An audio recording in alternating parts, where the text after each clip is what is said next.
particularly in the West, America and Europe, Rommel is idolized as the non-Nazi Nazi and this fantastic general of many, many talents. Unfortunately, to burst your bubble, to really upset you, honestly, this is going to really upset a lot of you. Unfortunately, he wasn't. Rommel was a poster boy for Nazi victories, and when he was winning, he was talked about. And when he lost, and he lost a lot, he wasn't talked about, because he was specifically used as a propaganda tool for the German people to rally behind. Hence the reason why Rommel was never sent to any of the important fronts. Now, you could argue North Africa was important, and it was to a certain degree, but remember that Barbarossa was happening at the same time. And why would our most important general be sent to a front that's not the Eastern Front? Why would that be the case? I propose to you the Rommel myth. Let's watch. So I've been thinking a lot about Erwin Rommel lately, specifically kind of about his... the way people look at him kind of in the United States and in Britain, and why he's considered by many people, many laymen certainly, to be such a way people look at him kind of in the United States and in Britain, and why he's considered by many people, many laymen certainly, to be such a great general. Certainly he was a competent general in many respects, but I think there were other German generals that were better than he was. So why is it Rommel has captured the imagination in the United States and Britain in a way that some of these other generals haven't? I think there are several reasons for this. Before I get into those reasons, let me just kind of briefly go over his career. He had, of course, served in the First World War as a lieutenant. He'd served in the Italian front. He'd kind of made something of a name for himself there as kind of a bold, offensive general.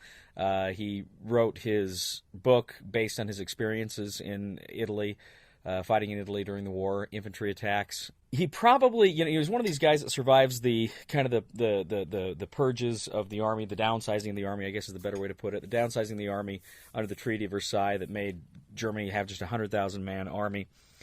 And he is, by 1933, when Hitler comes to power, even though Rommel never formally joins the Nazi Party, he certainly, like a lot of German officers, a lot of German military, welcomed a regime that they believed would kind of mitigate the worst effects of Versailles, if not throw out that treaty altogether, and allow Germany to expand its army and really restore a sense of national pride. So certainly Rommel appreciated that as well, even if he never actually joined the Nazi Party. He did have a number of kind of important jobs leading up to the war. Among them, he served as kind of the army liaison, the army point man with the Hitler Youth, and he developed something of a friendship with Joseph Goebbels that kind of helped him out politically.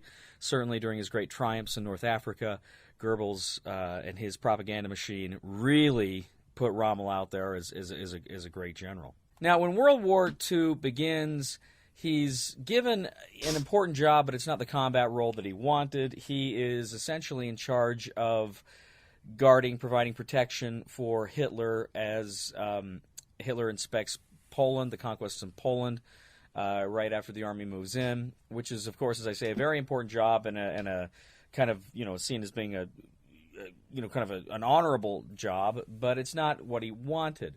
He's, so as I say, somewhat politically connected, but he certainly has connections within the army as well, and he is able to eventually command the 7th Division, the German 7th Division, which was a tank division.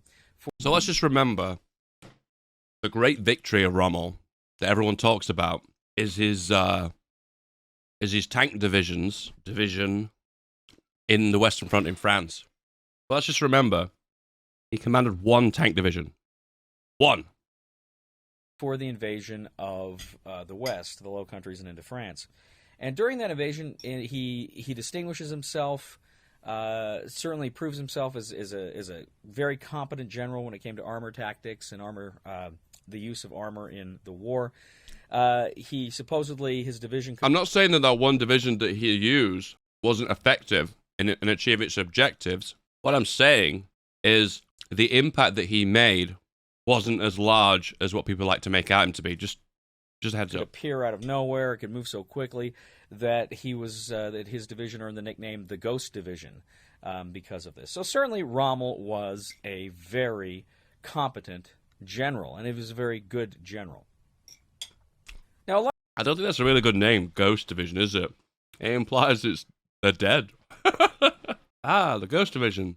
a lot of times when you ask one that was people in wiped the out. United States and Britain who the greatest German general of the war was, they will say it was Erwin Rommel.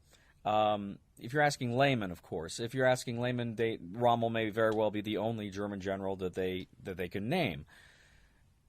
Now, as I understand it, most Germans view Rommel as certainly a competent general in the war, but he's not kind of put on that pedestal that I think a lot of us in Britain and the United States often put him onto. And then a lot of this adoration for Rommel stems from, of course, his exploits in North Africa. That's really where he earns his name. And I think, too, this is really where we start to see the beginning of the Rommel myth really in earnest take shape.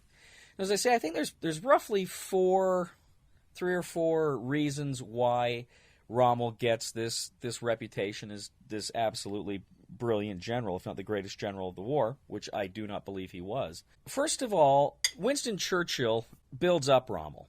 He builds up Rommel. For instance, in 1941, when Rommel starts pushing into Egypt, I want to say it was about the time, I can't remember the exact period, I think it was about the time that he is laying siege to Tobruk for the first time. Churchill actually says in Parliament, "We have a very daring and skillful opponent against us, and, may I say, across the havoc of war, a great general." Says this in 1941. So already... So part of the Rommel myth is not only the German propaganda bigging him up as this hero, but it's also the Allies bigging him up. So therefore, when they defeat him, they've achieved a massive victory. Remember that. He's kind of building up Rommel here. The next year after the fall of Tobruk, during the second siege after the fall of Tobruk, Churchill famously gives that line, Rommel, what else matters but beating him? Now, this is huge, and this is a big part of the Rommel myth and why Rommel is built up so much. Churchill is building up Rommel. Certainly the situation was dire. There was fear that Rommel would be triumphant, could take Alexandria and Cairo, and cut off the Suez Canal and cut the British off from their empire. That was a real danger. But also, too, the British initially weren't doing that well. They were a little overconfident. They'd been fighting the Italian army, which they had had successes against. And then Rommel comes out of nowhere, and he's kind of making a lot of advances. So perhaps Churchill, in saying these things, and this is not an entirely original idea, I've read this elsewhere, but perhaps Churchill, in saying these things, is kind of covering for certain deficiencies of the British at this time, which they will soon correct. But those initial setbacks of the British, certainly you can make an excuse if the opponent they're facing is some kind of a Superman, right? And I think perhaps that is probably what Churchill is doing here, is building up Rommel to kind of help explain why the British were not quite as prepared as they should have been. Now, the British, as I say, do substantially get better. As we know, by the fall in November, Montgomery has perhaps his greatest moment of the war. He beats Rommel at El Alamein in, as I say, in November of 1942. And that is a huge turning point in the war. In fact, Churchill later calls that battle like the hinge of fate. And he really builds that up. And part of that, too, is Rommel, and this is kind of maybe the second reason why the Rommel myth exists, and that is because with El Alamein being created by Churchill as, you know, one of the absolute great battles alongside Agincourt and Waterloo, Churchill is kind of giving to the British people not just an actual military victory, but kind of a propaganda moment that they can build on, that they can then say, look, we've beat their general, we've beat this general, and now it's just going to be a continuous series of victories. In fact, of course, later Churchill will come up with a line, or I believe it was Churchill that came up with the line, prior to El Alamein, we never had a victory. After El Alamein, we never had a defeat. Now, key to this, too, is building up of Montgomery.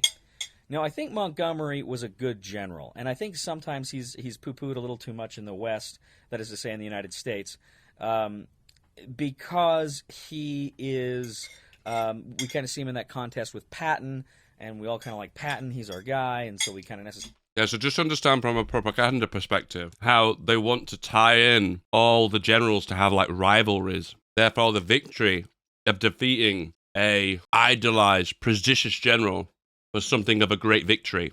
Hence the reason why Rommel versus Montgomery in Maine was described as Churchill as the World War II's Waterloo. Once again, a lot of propaganda happening there to try and describe a victory as something large and monumentous. Necessarily disparage Montgomery. Montgomery certainly had his moments where he screwed up, as did Patton. But Montgomery, this was the chance for Britain to have a hero, and Churchill, like Stalin and the Soviet Union, understood the necessity of heroes. The difference is, of course, Stalin wanted to be always first and foremost the hero. But Churchill saw in building up Montgomery, you could make him into kind of a new Wellington. And certainly there was a lot of people that disputed whether or not that was the case. Alan Brooke was certainly one of Montgomery's partisans, but many of the British military leaders they weren't too keen on Montgomery. They did have issues with Montgomery. But Churchill, in trying to build up Montgomery, then has to double down on Rommel. He has to say, yes, Rommel was this great general. He was a brilliant general. Because if our great general can beat their great general or their greatest general, then our general must be that much better. Our general must be an absolute military genius to beat this great German general. And of course, as we know, there were a lot of other factors in play. Because Rommel was so aggressive, he frequently overran his supply lines. I know Robert Citino, I think in his book Death of the Wehrmacht, kind of talks a little bit about this, about Rommel's kind of over-exuberance and wanting to overrun his supply lines. So that's a big part of it too. But again, this idea of building up Montgomery by building up Rommel, that's, I think, another factor why Rommel is kind of cast forefront as this brilliant general in the minds of the British and the Americans. But there are other reasons why Rommel is why it's acceptable to say Rommel is a great general, if not the greatest. It's going to say the Nazi thing, isn't he? General. Reasons that are really don't have a lot necessarily to do with his military prowess so much as his character. And what I mean by that is I really believe one of the reasons why Rommel is built up so much in the West is because Rommel, unlike, say, Valmanstein, who was arguably the best general of the Germans had during the war, Valmanstein, of course, made his reputation in Russia.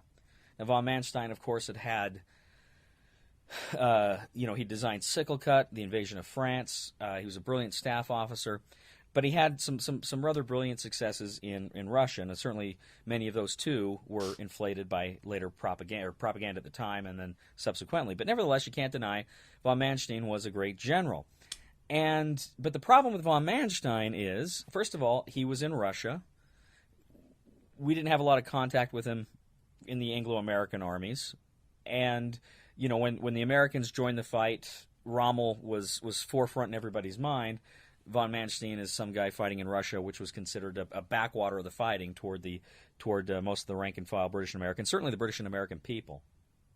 It was considered important, but I mean, it wasn't forefront in your mind like where your own guys are fighting. So Rommel fought the Western powers. He fought Britain. He fought the United States, at least somewhat there in North Africa, and then later in France and Italy briefly. Why that's important and why that goes to his character is because despite the persistent theories of the clean Wehrmacht, of the fact that though the SS committed atrocities in TOS. The Soviet Union, somehow the German army was clean. It never engaged in those sorts of reprehensible actions. Despite that theory, it simply wasn't the case. Thanks to some brilliant scholarship, we know that simply wasn't the case. The Wehrmacht. Thanks for the prime, dude. Appreciate that. Thank you. Certainly, Ron Smeltzer and Edward J. Davies in their book, The Myth of the Eastern Front, cover this quite well. Omar Bartov, Jeffrey P. McGargy, War of Annihilation. There's a lot of of good books that kind of cover just how steeped in atrocities was the German army. There was no clean Wehrmacht. Maybe an issue I talk about later in another video. Rommel was not associated with that. Rommel was not covered in the odium of having served on the Eastern Front, where such atrocities could take place. Now, as I say, a lot of that is downplayed subsequently with the myth of the clean Wehrmacht, but in the years right after World War II, before that myth really solidifies, the idea Germans were Germans and they were behaving badly on the Eastern Front. Of course, the extent of those crimes are not known in the West for many years. But Rommel has nothing to do with it. He's not touched with it at all, according to the Rommel myth, according to the perpetuators of the Rommel myth, because, again, he wasn't there. You look at Valmanstein, who I think really was a first-rate general. He was up to his eyeballs in blood. He was frequently, at his trial, he was making the case that he was arguing constantly with the SS over manpower and loaning manpower to the SS and back and forth. And the fact of the matter is, von Manstein was what he was arguing about was he'd loan men to the SS and then he'd want them back, so he could work with them. But there was no kind of moral objections between von Manstein and the SS for what they were doing, to civilians and what have you. So again, Rommel wasn't tainted with having served in the Eastern Front. And then, of course, I think the final reason why Rommel's myth persists is because of his supposed involvement in the July 20th plot against Hitler. There is no hard evidence whatsoever that Erwin Rommel was an active conspirator in the fight against Hitler. At best, he probably was aware of the bomb plot and chose to just kind of not get involved. Again, that's best case scenario. It's entirely possible he really didn't have anything to do with it at all and wasn't even aware of it. But that seems kind of far-fetched when you consider that Hans Spidel, his chief of staff in France, was an active member of the conspiracy. And, of course, because he was seen as being kind of anti-Hitler, he later is going to achieve high rank in NATO. But the fact of the matter was there's no hard evidence that Rommel was part of the bomb plot. But yet, he is implicated in it subsequently, and he is kind of found judged to be guilty by the Fuhrer, and he is forced to commit suicide in October of 1944 by taking poison. And in that way, he would be given a hero's funeral, his family would be taken care of. So kind of the idea of his association with the plotters, however real or imagined it was, that also perpetuates the Rommel myth, this idea that at his heart, maybe, he was an anti-Nazi. Now, certainly, he wasn't an anti-Nazi throughout his career. Even von Stauffenberg, the head of the July 20th plot, the author of the July 20th plot, even he was very pro-Nazi in the 1930s. For the same Is it the same guy? Rommel was. Yes.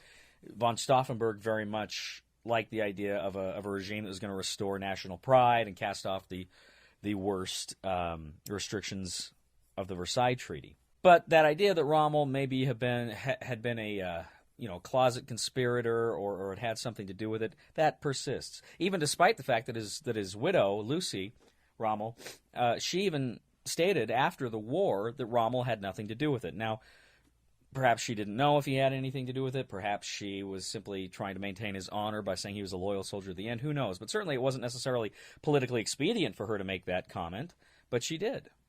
And she said, Rommel was not involved in the conspiracy. So that has to be considered here, too. So I think all of these factors, when you put them together, help to explain why Rommel captured the public imagination in a way that other German generals didn't. The public imagination in Britain and in the United States. Certainly, I think most Germans would say, as I say, Rommel was a good general, but they wouldn't necessarily place him above any others. He was just one of many generals. If there's any Germans watching this, feel free to comment. Let me know what your opinion is. But that is my understanding. I think Rommel was a good general. Rommel was a competent general, and I think he was able to achieve some really remarkable things. but I don't think he was a truly great general. I don't think he was a first-tier general. I think for the most part, Rommel's achievements have to be admired. His division in France had some impact. I think not emphasizing it too much is probably a good idea, because once again, one division, how much of an impact can you make with one division? And then when you look at North Africa, it's a bit of a hit and miss once again. The initial breaking of Tobruk is what apparently caused him to get promoted to Field Marshal, but you could almost argue that was, once again, more of a poster boy thing to make him look like he's a great victorious general that can be defeated. And then I suppose on the Allies' end of the scale, it's kind of, because he's been bigged up so much, this idea we've defeated one of Germany's best generals, it looks like a massive morale victory in El Alamein. And the combination of all that obviously kind of paints a picture that he was this amazing general who was untainted by the atrocities of World War II and the Nazi Party, so therefore is idolized, when in lateral fact probably isn't as successful as people would like to make out to be. I think it's kind of interesting, actually, because I noticed Rommel gets idolized left, right, and center whenever you mention his name online, and it's kind of interesting why we believe that, and this kind of explains that. I thought that was really fascinating.